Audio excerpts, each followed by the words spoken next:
kemudian tumpahkan di tangan ini, ya, resiko ke sini, lalu ke sini depan, terus sampai ke sini, ya. Nah, ratakan seperti ini. Jelas ya? Nah, kalau dirasakan belum cukup, rata, buka lagi airnya, ya. Nah, dianggap cukup, ditumpahkan, tutup dulu seperti ini. Nah, nanti bisa dari depan begini, ya. Kemudian ke belakang bisa seperti ini, yang fleksibel saja. Mending air ditumpahkan, bisa ke sini dulu, bisa ke sini dulu. Ya, tadi kan saya mulai dari belakang tuh seperti ini, ke depan. Kemudian yang kedua saya mulai dari depan untuk meratakan, ya, seperti ini. Jelas ya? Nah, kemudian setelah itu ke yang kiri, itu ini buka lagi. Nah, tutup seperti ini, ya. Ini boleh fleksibel. Dari mana mulainya? Yang penting dari depan sini ke bagian siku. Ya, nah kurang lebih seperti ini. Ya, kalau mau kita samakan, kalau kanan 2 kali, kiri 2 kali juga ya, untuk bisa menyeimbangkan, menyamakan seperti ini. Tumpahkan, ya, pas ya. Baik. Nah, ini suasana malam kita prakteknya, jadi diiringi dengan sekuteng lewat. Ya, teman-teman. Saya, nah selesai. Kemudian mengusap kepala, bukan rambut, ya. Karena kepala, ingat bagian mengusap itu ambil. Nah, ini kan dipercikan nih, ya. Dipercikan seperti ini, tuh ya. Nah, jadi kita pun nggak harus terlalu banyak ngambilnya. Saya ambil secukupnya, percikan, dan nah ini untuk kepala. Kalau dirasakan nggak ada masalah, dari depan ke belakang seperti ini, ya. Kita boleh balikan lagi begini, atau cukup ke belakang juga begini, nggak ada masalah, ya. Lalu versi pertama langsung ke telinga begini. Ya, langsung ke telinga. Ingat yang telunjuk ini bagian dalam begini. Yang jempol ini bagian belakang di sini. Ya, seperti ini. Bisa seperti itu, atau kita dahulukan dulu kepala misalnya. Ya. Nah, kemudian nggak terlalu banyak ya. Cipratkan begini. Nah, usapkan misalnya begini. Nah, ya. Setelah kita rasakan cukup untuk bagian kepala, boleh ditarik lagi ke depan, boleh, atau boleh cukup begini saja. Sah? Ya, atau kalau ada kesulitan tertentu bagian kepala, dahulukan bekat ubun-ubun, atau nanti kalau ini bermasalah sakit bisa sisi-sisi yang lain termasuk kepala.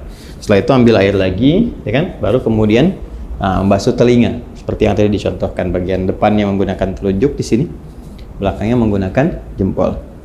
Jelas ya? Baik, berpindah ke kaki. Nah, ini penting juga karena nanti ada hadis spesifik ya terkait dengan bagian kaki ini, khususnya kotoran-kotoran yang melekat di kuku, ya, kuku bagian jempol ini, ya, di sebelah-sebelah sini, ujung-ujung ini. Jadi perhatian, ingat kaki sampai kedua mata kaki sampai di sini. Ya, jadi kita bisa ambil lagi airnya seperti ini, ya. Kemudian cukup begini. Nah, biasanya saya bagi 3 bagian. Yang pertama saya tumpahkan, basuh ini dulu. Nah, setelah ini, nah kemudian bagian depan kita bersihkan dulu begini. Ini ya. Nah, udah seperti ini ke belakang, dan tentunya bagian belakang tidak mendapatkan porsi air yang cukup ya, walaupun mendapatkan bagian tertentu untuk mengusap, tapi ini lebih bersih untuk bagian depan pertama. Jadi yang kedua, nah ini kita bisa sempurnakan bagian belakangnya seperti ini. Nah ini ya, majukan lagi ke depan ini. Nah 2 pun sudah cukup sebetulnya ya. Kalau dirasakan kurang bisa dengan 3. Selanjutnya yang kiri seperti halnya yang kanan tadi. Kita ambil ini ya. Nah ini seperti ini. Saya suka menggunakan kelingking karena lebih fleksibel untuk menyela-nyelanya. Ini dibersihkan di sini ya, ini untuk ke belakang.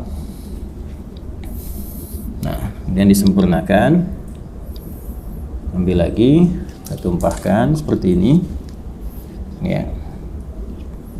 Dah selesai. Nah ini selesai ya.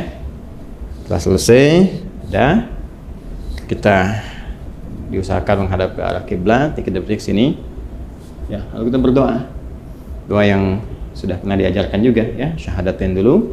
Asyhadu an la ilaha illallah, asyhadu anna Muhammadar Rasulullah, ya kan? Allahumma ja'alni minat tawwabin wa ja'alni minal mutatahhirin. Ya, kalau kita ingin supportkan doanya supaya dengan kita taubat, kemudian juga kita bersuci ya, ya Allah jadikan aku termasuk orang tobat. Berarti ini tadi kita sambil evaluasi. Kayaknya ada ulama juga yang menyarankan sambil saat dibasuh ini, kan, Nadhafah ini kan nadhafah nih luarnya, nadhafah. Ya, tapi juga harus ada al-husnu wadhiyah. Sifat husnu wadhiyah itu yang dimaksud dengan taharahnya. Bersih luarnya, suci dalamnya. Ini yang disyarat Nabi di hadis Muslim. Begitu jatuh air wudhu itu, jatuh pula dosa-dosa yang melekat kepada fungsi-fungsi organ tubuh yang digunakan itu. Jatuh. Nah, jatuhnya ini dengan taubat. Jadi kita merasakan ini ada yang salah nih sebelum wudhu nih ya, supaya hilang kesalahan itu. Makanya ada ulama yang mengajarkan evaluasi saat dibasuh itu, merasakan dalam diri, minta sama Allah supaya digugurkan dosa yang ada di wajah, gugurkan dosa yang ada di tangan, macam-macam. Dalam hati kita bisa meminta dengan bahasa kita, ya Allah, gitu kan, mohon hilangkan kesalahan-kesalahan yang melekat atau kebiasaan buruk pada tangan, pada wajah sebelumnya ya, dan sampai dengan ke ujung kaki. Itu dalam hati kita bisa meminta, tidak ada masalah di situ, karena ada unsur taubat di dalamnya. Jadi begitu selesai kita berdoa, kita mohon kepada Allah, digolongkan pada orang-orang yang taubat, kemudian juga yang terbiasa bersuci. Mutatahhir itu biasa bersuci. Jadi begitu wudhunya misalnya batal, suci lagi, sehingga terjaga dalam kebaikan. Karena prinsip wudhu itu kan menjaga diri dalam kebaikan. Oke?